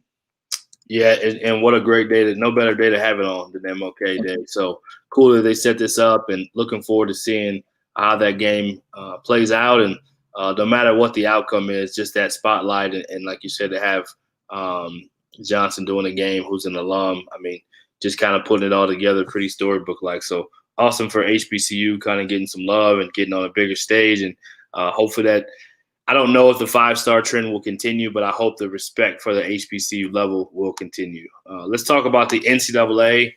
They delay the vote on name, image, and likeness and the blanket first-time waiver. So the name, image, and likeness is where players themselves obviously can get benefit from their name, image, and likeness. And then the first-time blanket waiver where anyone can transfer and be immediately eligible. It looks like those things are delaying the vote, so it doesn't know if that's going to happen this year, next year. Go ahead and talk a little bit about that if you don't mind. Yeah, this was brought up several months ago about having this vote on name, image, and likeness. And it's something that, again, kind of like the blanket first-time waiver, it's something that we can expect to happen at some point. But right now, the NCAA chose to delay this vote. And it makes sense. There is a lot going on in the country right now, and we're still dealing with COVID-19 as we have now this past 9-10 months or so. So I mean, I don't really see this as a potential, something that would cause this to not pass or not go through. But it is being delayed, and so we don't know how quickly this could be implemented. Both the name, image, and likeness, and also the blanket first-time waiver. So. I mean, you would hope for these players and everyone involved that it gets passed as soon as possible so that, the next class that comes in, they'll get the opportunity to benefit from both of these new proposals. But we'll see what happens. I don't think it's a huge deal that it's being delayed, but we'll see if anything new pops up or if something else gets added to the table that we might not have seen yet. So again, I still expect it to be passed, but it is kind of a noteworthy topic with everything that's surrounded with it, and also kind of the legislative side of all of the states being involved and how this will all work out. And I'm sure you are as well. I'm curious about what this will look like at the end of the day, how student athletes will be able to profit off of their brand. It's been talked about for decades and decades, but now it's kind of setting in that this is a real thing. And we'll see what that looks like. So I guess I'm more so curious than anything else. Yeah, it definitely is not clear. It's good progress. I believe the players will finally get to benefit from this whole thing. Schools benefit so much. The NCAA makes so much money off of the players. So great for them to be able to. I'm just curious to see how they're going to put this in place. What is it going to look like? How are they going to, govern and manage and keep track of? So that'll be interesting to see how it plays out. In the transfer waiver, I just believe it's eventually going to happen one way or the other. I mean, they're giving out waivers. They did it this year, for example, the exception where everyone gets to play. So I just believe they're getting more and more comfortable. It takes a lot off their plate trying to figure out, does this guy get a waiver? Does this guy not get a waiver? Right. And I'm sure there's going to be another phase of waivers that a guy that's already done the one-time transfer that's trying to do a second-time transfer is going to apply for a waiver. So I don't know that the waivers necessarily go away, but it definitely makes it a lot cleaner to understand. If I leave, I can go play right away somewhere else and have that understanding. Let's talk about the conference play, college basketball, the 2-game series study that you did. So kind of just to lead into it, most teams are now doing it where in conference play, you're going to play the same team at their home court for that weekend. It's almost its own individual pod or bubble, if you will. So you're staying there. I actually got to call a game back-to-back days. So they did it at the Division II level. I got to broadcast my first game, which was a cool experience. But they did back-to-back days, basically 24 hours. So 2 o'clock Saturday, 2 o'clock Sunday, back-to-back. It definitely helps it where teams are working to get to that 13 if you're Division I. If you're Division II, you're working to get to that 11 number. But it just makes it where it limits travel, it limits exposure, it allows you to be in the same place. But the outcomes will vary all kinds in different ways. To get any road game win in that scenario is very hard. And then to be able to sweep when you have home games, that's such a big deal to be able to win your home game. So to be able to sweep a team back-to-back that you just played, very, very difficult to do. So I'll let you kind of talk about the study that you did on that. Yeah, I think you outlined it really well. It's an interesting wrinkle to this season, and I think it is a smart move. First off, that this of course is all due to COVID-19 and kind of restricting some of the travel that goes on in a conference season. So that's a smart move in itself. And with all the games being played, I think that the overall benefit is there. But as you said, it's kind of an interesting dynamic because you have teams now playing 2 games in the same arena against the same team in a matter of 24 or 48 hours. And we spoke with Nate Dixon earlier from UMBC, and he said that he more or less enjoyed it. And it's kind of interesting from a scouting perspective because you might have 2 games against the same team over the next 5 days. That allows you to really focus on the scout for one team. So you just have to focus on one team as opposed to having 2 different teams being played over the course of 3 or 4 days. So that's kind of the interesting situation there, but it's produced a number of pretty wild results, and we've seen that in the Mountain West. Still, the biggest, unusual result is when Boise State beat San Jose State by 52, and then they played 2 days later, and Boise State had to hold off San Jose State on the final possession for a 1-point win. So you see very different results from game to game, even though it's the same teams, again, playing in the same arena in the matter of just 24 or 48 hours. But there has been a lot of talk of teams struggling to win that second game if they won the first game. And I went into the numbers and realized that isn't exactly the case. What I discovered was the home team is winning about 60% of the first game, and it's roughly 58 to 59% in the second game. So it's really close, and there is something to be said about trying to win both of those games and getting the split and things like that. But for the most part, teams have had the same level of success in the first game as the second game. But it's a really big deal, and we saw it in, I believe, the first 2-game series of the season was when Montana played Southern Utah. And Southern Utah is a program that's had a lot of struggles over the last decade or so, and Montana's been the peak of their conference for years and years. And Southern Utah hosted Montana, was able to get 2 wins just right off the bat, and that's a huge advantage to get a 2-game lead over your conference's best program to kind of lead you into the stretch run of the conference season. So it's an interesting dynamic. I know a lot of people have different thoughts on it, and I'm sure coaches have mixed emotions on it. The coaches who are doing well probably like it, and the coaches who are on teams that are struggling probably don't like it as much. But I was curious what the numbers look like, and you have conferences that vary a lot on that first and second game.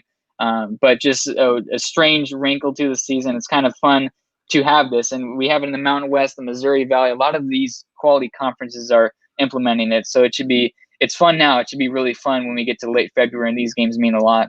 Right, and they're playing for even more, and people are more used to how you adjust. Do you have shoot around the next day? Do you not? Do you have a walkthrough? Do you?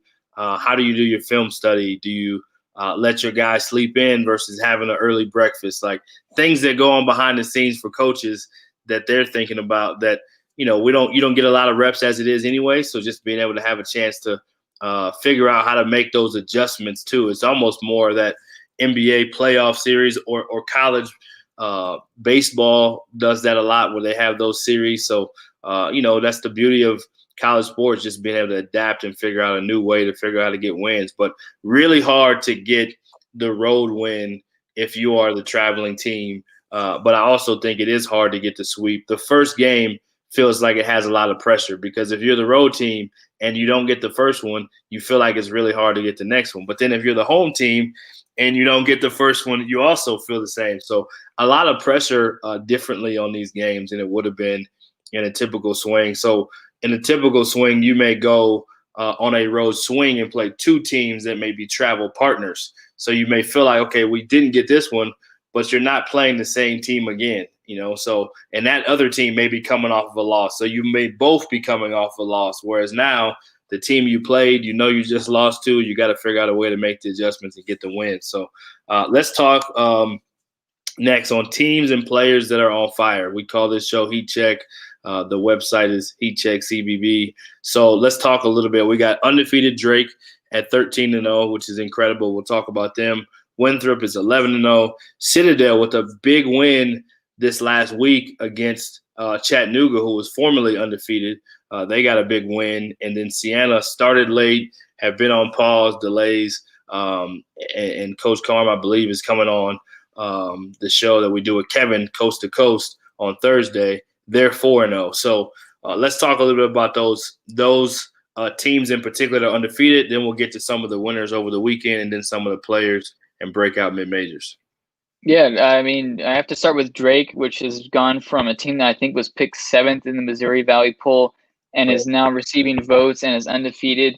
Darian DeVries has done just a phenomenal job there. And I looked into this team quite a bit because they're really fascinating. They are so balanced offensively, and they take really good shots. It's a team that thrives pretty much on all three levels of basketball, from the perimeter, from the mid-range, and can also attack the basket.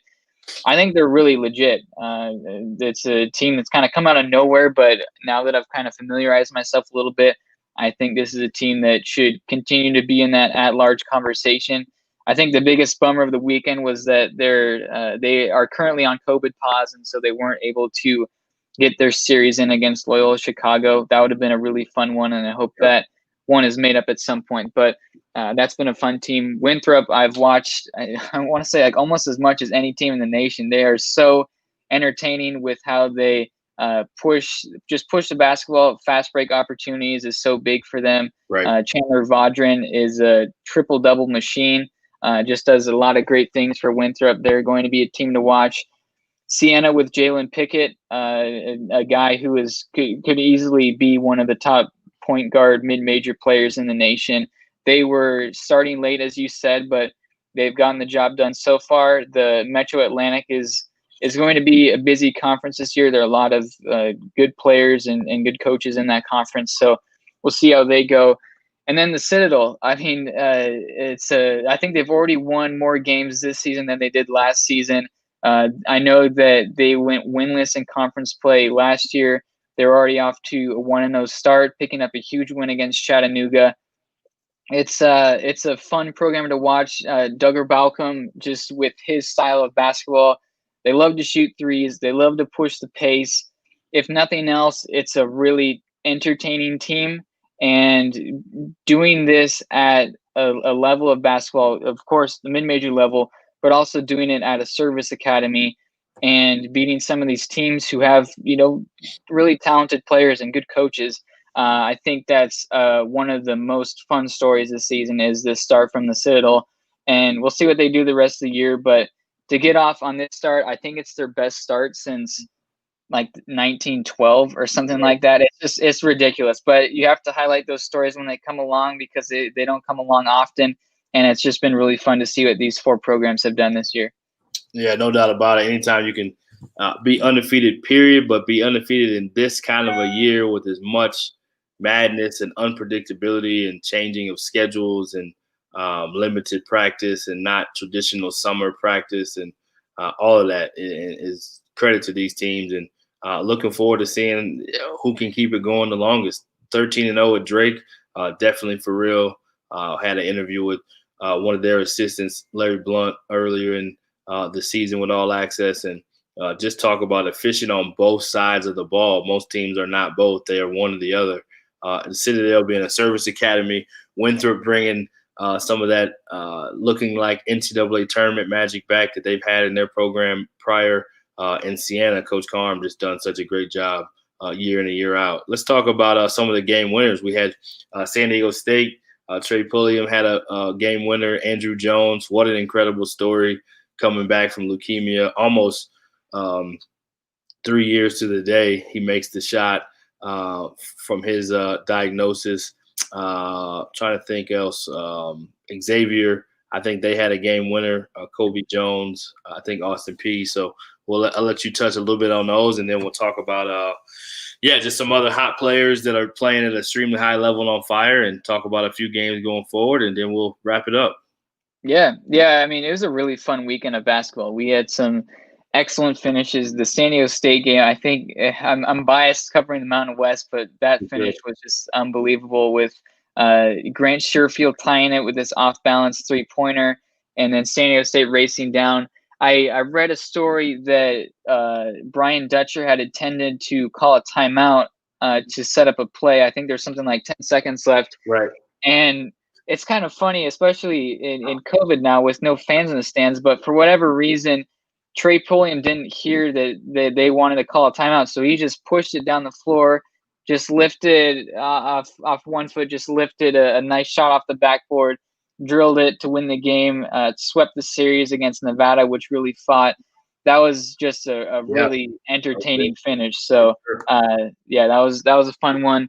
You mentioned Andrew Jones's story. The fact that he's even playing right now is just phenomenal in itself. But doing it at this level, a top 5 team, leading the floor, hitting big shots, it's so cool to see what he's done. Yep. And then at the mid-major level, Terry Taylor from Austin Peay, who we've written about quite a lot over the offseason at heatcheckcbb.com, of just being this mid-major player who can lead this program to some great things. They've been kind of shaky to start the season, but now entering conference play, I think they'll be able to iron some things out.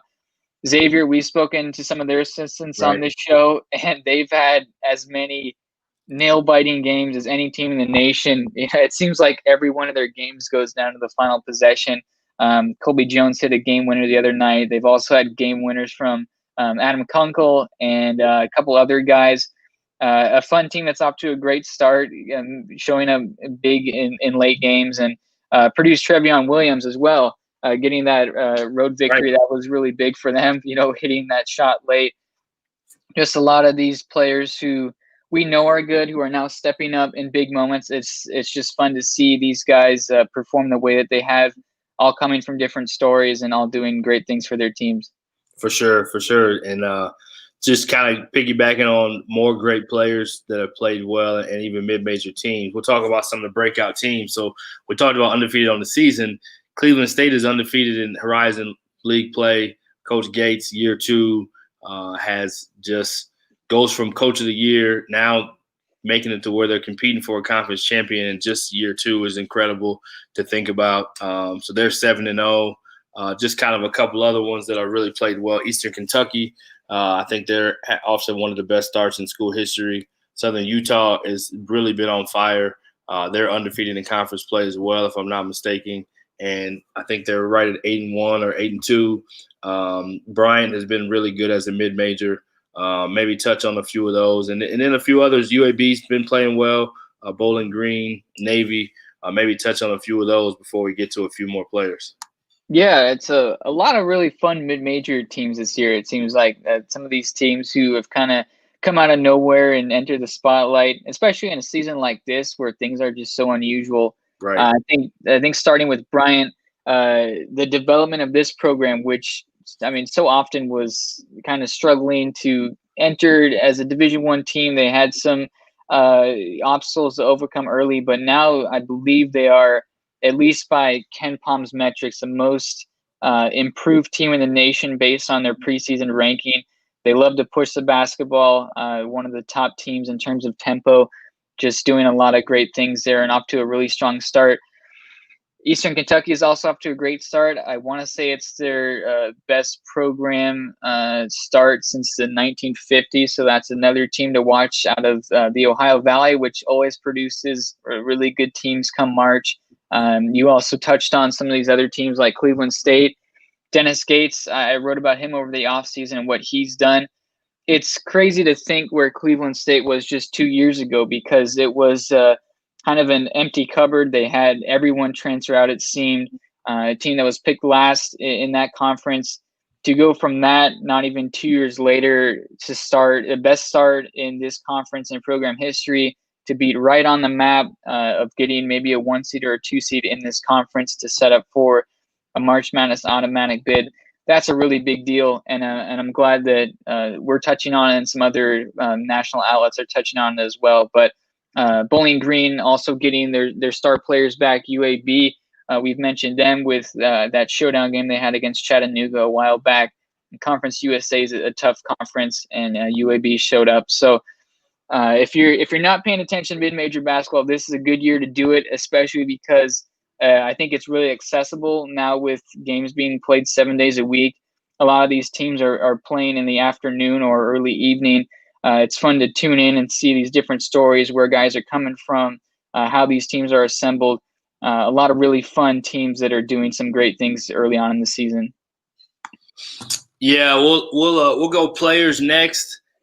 Just kind of finishing up some team stuff, some conference races that are pretty intense. I think we may have talked about it, and even with Kevin as well on Coast to Coast. But 3 kind of conference races that really seem even more compelling, right? The Big 12, Texas was not supposed to be a player. I believe we talked about it, and the question was asked early on whether it was this show or the show with Kevin. But Kevin Sweeney, we have a show with called Coast to Coast, and they talked about Texas being on the hot seat, and it's kind of one of those where my inclination is always to take the coaches back, because I know how hard it is from putting the time in 15 years at the college level.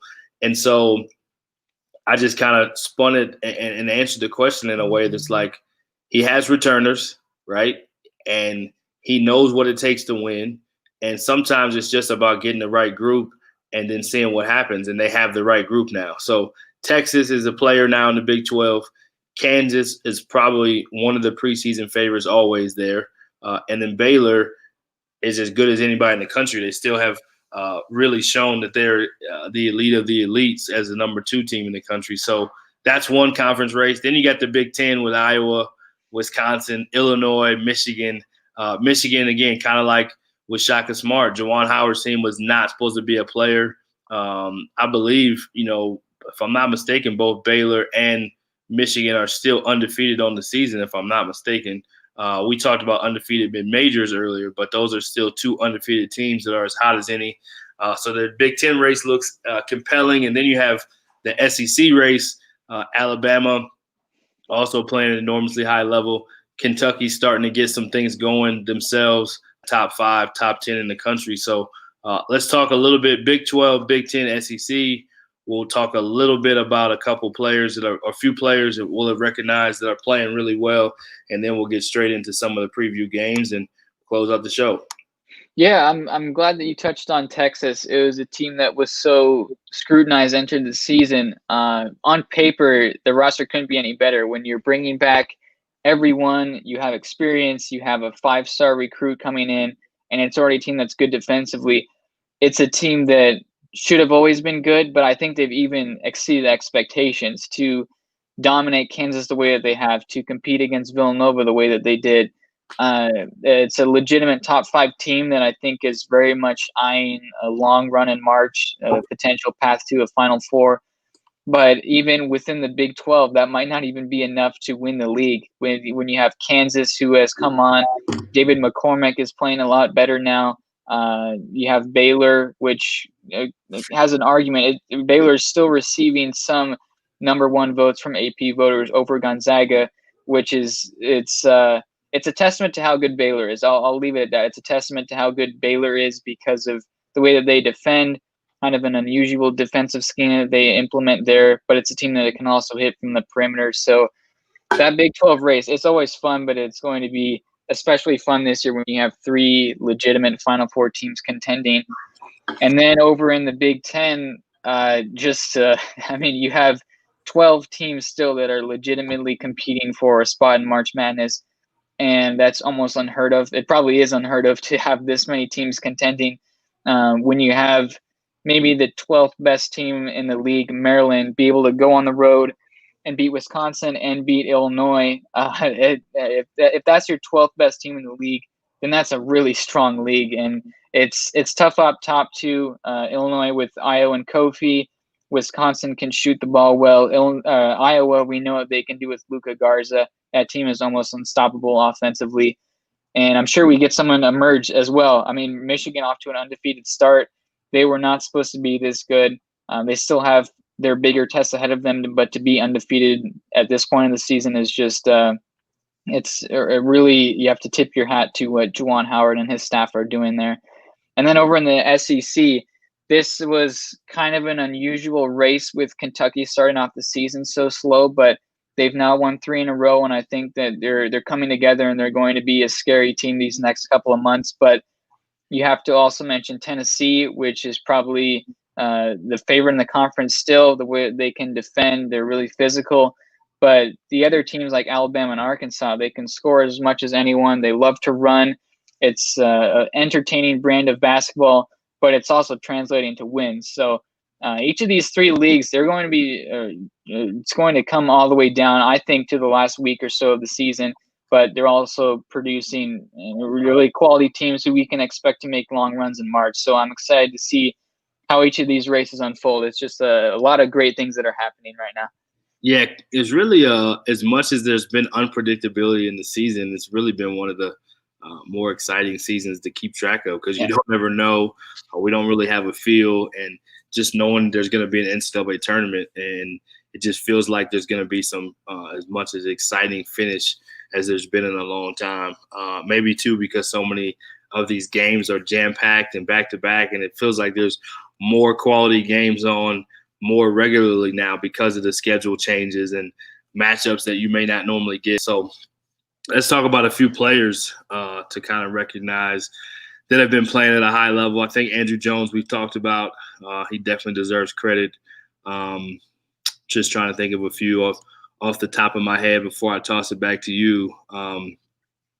We talk about Williams a lot from Wyoming. I think he's played at the – Marcus Williams has played at a really high level, one of the best scoring freshmen in the country.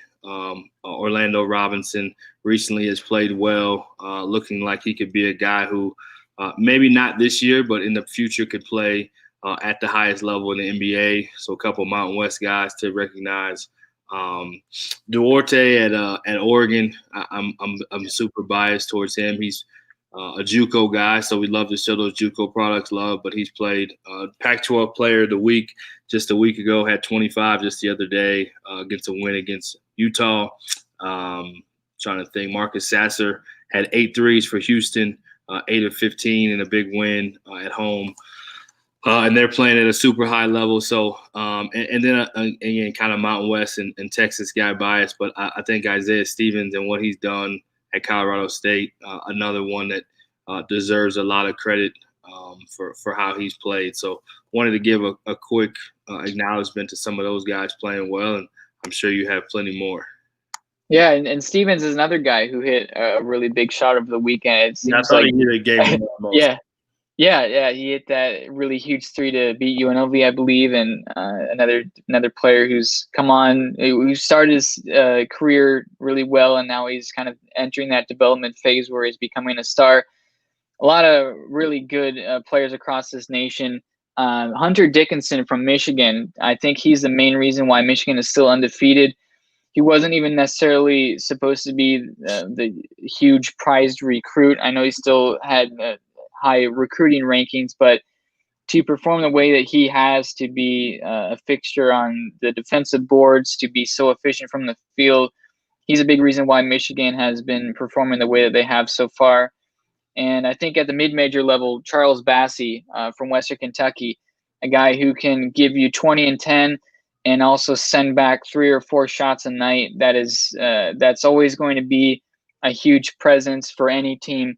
But at the mid-major level, that's especially important. I think that's one of the reasons why Western Kentucky could be winding up maybe as a 12 seed. And you know how those 5-12 matchups go. If you have a legitimate lottery pick or a first-round guy on that 12-seeded team, that immediately lends its way to a potential upset pick. So Those are two big men who have done really good things. I think you look down the list a little bit. Chandler Vaudrin, who we like to mention on this show, a triple-double machine, a 6'7" point guard, kind of that modern point guard style who can do a lot of different things. And then I think over in the Big Ten as well, Marcus Carr from Minnesota, who has definitely been overlooked with the overall talent in the Big Ten. You have the stars, Luka Garza, Ayo Dosunmu, Trevion Williams from Purdue. But if you look a little bit deeper, every team in that league, to be quite honest, has a star on their roster. And Marcus Carr has hit so many big shots for Minnesota, and it's one of the reasons why the Gophers have gone from a team that probably wasn't expected to compete for a tournament bid to now being nationally ranked, picking up some really huge wins, and leaning on Marcus Carr to get the job done. And he's hit some huge baskets. And when you watch him, you can almost kind of envision him doing the same in March when these games really count. So I'll highlight those guys. A lot of great stuff happening at the mid-major level, and also with some of these teams that are competing for these high major league titles. It's been a really fun season. I know it's been really unusual. It's when you turn on a game, it seems quiet, like maybe it's one of those early November tournaments, but the excitement has been phenomenal, and you have players hitting big shots. You have fun stories. So it's been a really good season overall. Yeah, you mentioned Marcus Carr averaging 21 and a half a game, playing at a super high level, as good as any guard in the country. Ron Harper Jr. also playing at a really, really high level in the Big Ten. And then I wanted to mention Jared Butler from Baylor. And Baylor has 6 players, and this is why I think they have a great chance to not only play on the final night, but have a chance to possibly even win the whole thing. They not only defend, but they have 6 players shooting over 40% from 3. So you talk about pressure on the defense. You talk about having to close out over 40 and having 6 of them, and you have playmakers like Butler that can get in and find those guys. You really have to pick your poison playing against them. So, the great stuff there. Let's talk about a couple games to look forward to coming up. We got some great matchups, and we always do every week, week in and week out. Anyone that sticks out in particular, I know we have some games starting is tonight with the Big Ten, Michigan, Wisconsin, 2 of the teams we talked about possibly playing at the top for the conference championship. Any other games that kind of stick out to you? Yeah, I'll mention some games at the non-high major level. I'll start with the Mountain West. San Diego State and Utah State will play on that Thursday-Saturday series. I think that could be a really fun one. Both of those teams are going to compete for at-large bids, and to have this series being played in Utah State, it's an opportunity for the Aggies to go from kind of struggling out of the gates to now have maybe a win or 2 on their tournament resume. So that will be a fun one to watch. BYU and St. Mary's. The WCC is all Gonzaga right now, and I understand that, but there's still a lot of good basketball being played beyond just the Bulldogs. Those are 2 teams that are always competing for March. And then Marshall and Western Kentucky. We mentioned Charles Bassey, but Marshall has some really good guard play on their team as well. Tavion Kinsey, another solid player. So that will be a fun one. A lot of really good mid-major contests this week. Also Friday night, Davidson against St. Louis. The A10 has been led by St. Louis, and they are nationally ranked, but they're coming off that COVID pause, and we don't really know what that looks like. And we've had Gonzaga come off of it and look amazing. We've had some Big East teams come off of it and kind of struggle. Just a weird dynamic this season, but those teams that are able to put it all together and compete with what they've got, those are the teams that we'll be talking about later on in March. So it really feels like it's revving up. These games are just getting better each day, whether it's high major league or mid-major league, but it'll be a lot of fun. Yeah, teams are getting a chance to play more. I mean, you look at it, and we thought the race to 13 games to play in the NCAA tournament, you look up and multiple teams have played 13 games. Drake's 13-0. So most teams are getting to that point where they're getting to that kind of minimum threshold to be eligible, outside of teams like Siena, who just have 4, but they'll get there.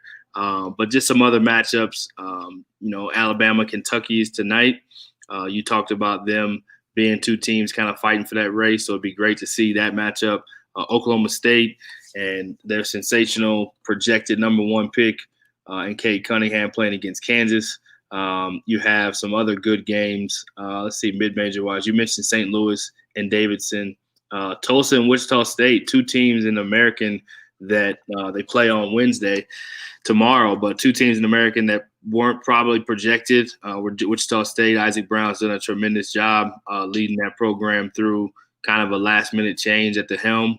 And then Coach Haith, not a team that was picked to be as high as they're playing, but they're playing really hot right now. Santa Clara did get a really good win. Want to recognize them against St. Mary's, a team that has been on this show. We had a guest coach from their staff come on. Coach Ludwig talked about their undefeated start at that time, and now they proven that they are another team in the WCC, along with Stan Johnson's LMU team that got a big win against San Francisco just here recently. So great stuff at all levels.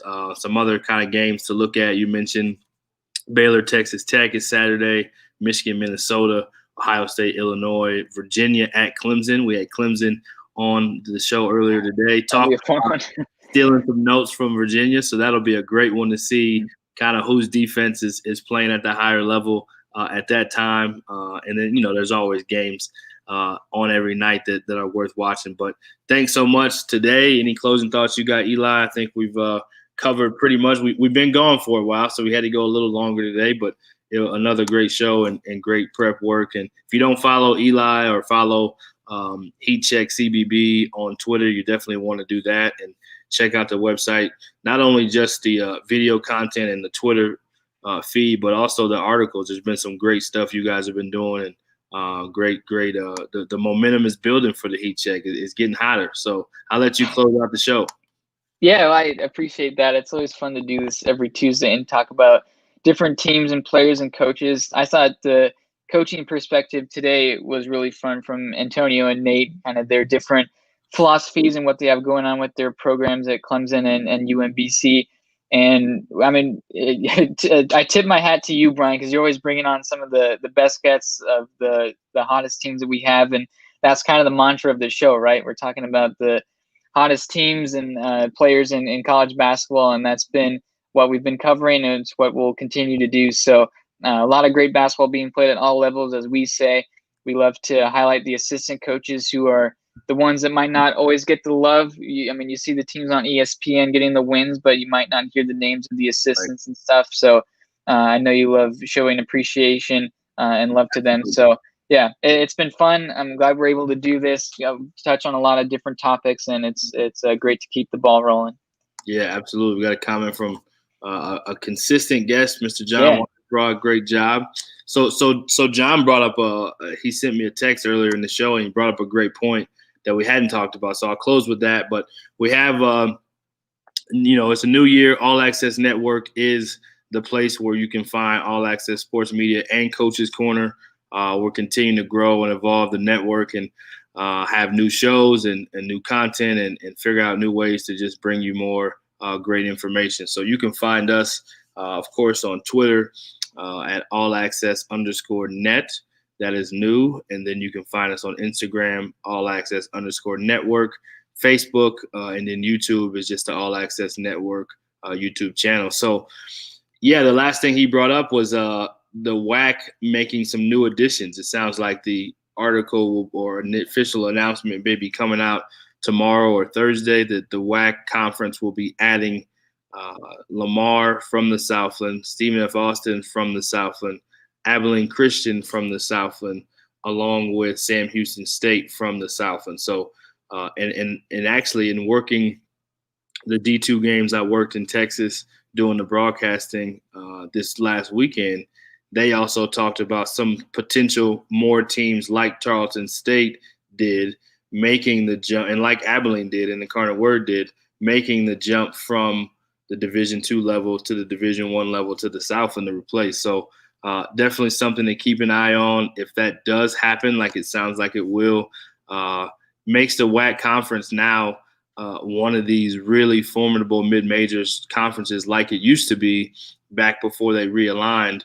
But you have New Mexico State and Grand Canyon who have been two of the teams at the top of that conference. And they've added Dixie State, who's a Division II. They've added Tarleton recently. They've added Cal Baptist. So in Utah Valley, of course, Mark Pope did a great job while he was there before leaving, and Mark Matson's taking the helm and getting that program going again there now. But, those teams, Stephen F. Austin, Sam Houston State, Lamar, and Abilene Christian, 4 of the best teams in the Southland Conference, 4 of the best programs year in and year out. Sam Houston State's been consistently a top 4. I had a chance to work at Lamar and coach John Weisbrot's son, Colton, who was a really good player. And Tick Price has averaged about 20 wins a year since he's been there. They're recently struggling a little bit this year, as a lot of teams are kind of figuring out this COVID. And then you have Stephen F. Austin and ACU, who's probably been the top 2 teams in the conference as far as going to the tournament in recent years. So you add some really great firepower and great great teams to the WAC conference if that does happen. So I'll let you kind of close with some thoughts on that, and then we'll shut it down. Yeah, I mean, really good additions for the WAC, and that's a conference that has realigned as much as any league in college basketball. Yep. But I think this is a great move for them, having that Texas footprint. Of course, you're familiar with all of those programs there. Abilene Christian going from non-D1 transitioning to D1 and having the success that they've had. Just a couple of weeks removed from giving Texas Tech all they can handle. It's a program that's really been on the rise and doing great things. Yep. And Stephen F. Austin, it seems you have Gonzaga, you have Kansas, you have Duke, but Stephen F. Austin in that win column is always right there. The guys who have gone through there, Underwood and now Kyler, just winning 30 games on a consistent basis, always competing for conference titles, tournament berths. Yep. I think it helps the WAC a lot. So it's fun additions. And I think with those 2 programs too, it's further proof that divide we mention this all the time, that divide between D2 basketball and D1 basketball, it's not that wide as people think. There's a really good basketball being played outside of D1, and these programs have been able to transition over to D1 and have really good success. So it's fun for the WAC to pick up some of these new programs. Dixie State, Tarleton State, Abilene Christian is still fairly new to D1 basketball. And I think it's a conference that's doing a lot of great things, adding these new programs there. So putting up against New Mexico State, Grand Canyon, the guys that are already there, that should be a pretty fun league to watch.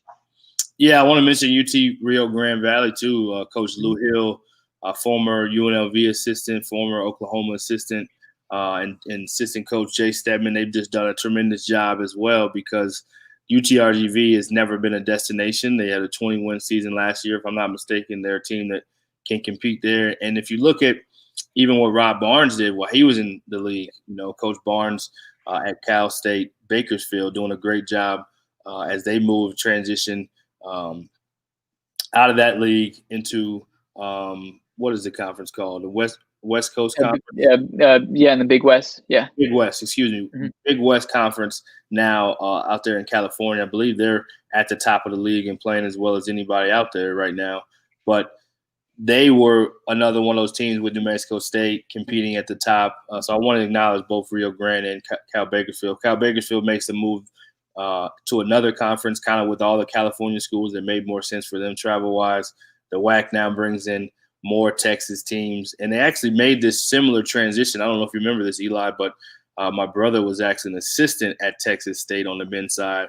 But they added UT Arlington, UTSA, and Texas State for one season, and then all those teams end up going to the Sun Belt. So they've kind of done that where they've taken a bunch of Texas teams before and added them to the league. I just think credit to the WAC if this does go down, and credit to what they're looking to do to make their conference an even more formidable mid-major conference. So again, thanks so much for joining us. We'll be back not this week, but the following week. Next week will be Mountain West, talking more about that conference, and then we'll be back with Heat Check CBB the following. So enjoy, be safe, tell your loved ones you love them, and keep watching some great college hoops. And congratulations to Nick Saban for winning the Natty last night. I should have said that earlier, but got to give him his credit. I think that's like 10, even though it may be 7. So credit to him too. So thanks so much for joining us.